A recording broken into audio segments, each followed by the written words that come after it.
आदित्य ठाकरे बोलतायत, थेट जाऊया. उद्घाटन झालेलं नाहीये. पुण्यामध्ये जी टर्मिनल 2 ची बिल्डिंग आहे एअरपोर्टला, साधारणपणे 6 महिने झाले तयार आहे, पण उद्घाटनाला वेळ मिळाली नाहीये. आपण पाहिलं असेल मुंबईच्या आपल्या वेस्टर्न एक्सप्रेस हायवेवर डोमेस्टिक एअरपोर्टच्या जवळ एक जो उड्डाणपूल आहे पूर्णपणे तयार आहे, पण ह्या खोके सरकारला वेळ मिळाली नाहीये.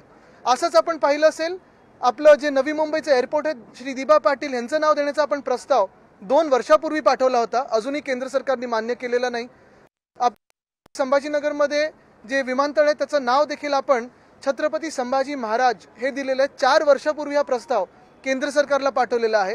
अनेक लोकांनी, आमच्या आमदारांनी असेल, काही खासदारांनी असेल, पाठपुरावा केलेला आहे, पण अजूनही हे नाव देण्याचं केंद्र सरकारला मन झालेलं नाही, कारण हा द्वेष केंद्र सरकारच्या महाराष्ट्राबद्दल हा लक्षात येत आहे.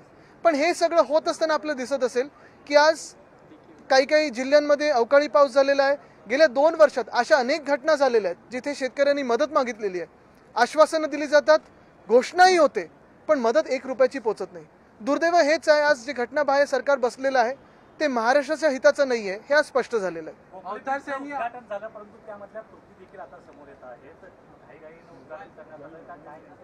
हा घाईघाई म्हणजे एकतर उशिरा झालेला ब्रिज, अर्धवट झालेला ब्रिज, ह्याच्यासाठी 2-2 पालकमंत्री जाऊन उद्घाटन करतात आणि तिथे जाऊन ते म्युन्सिपल कमिशनर सांगतात की विश्वप्रताप काय विश्वविक्रम केलाय, असं केलंय, तसं केलंय. मुख्य गोष्ट हा इंजिनिअरिंग मार्वल. मुख्य गोष्ट म्हणजे माझी पहिली मागणी आहे, म्युन्सिपल कमिशनरना सस्पेंड केलं पाहिजे.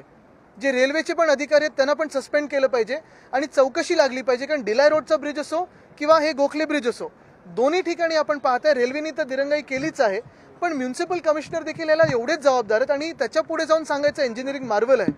आज आपण पाहतोय खरं तर इलेक्शन कमिशनने, निवडणूक आयोगाने त्यांच्या बदलीचे डिरेक्टिव्ह देऊन देखील हे सरकार म्युन्सिपल कमिशनरला बदलत नाहीये. नक्की काय चालू आहे? काय तिथे बोली लावली जाते का? कारण माझ्या तरी कानावर आलंय की अनेक मंत्री तिथे बोली लावतात की कोण जास्ती काय आता कामं करतात आणि त्याच्यातून ती बदली होणार आहे.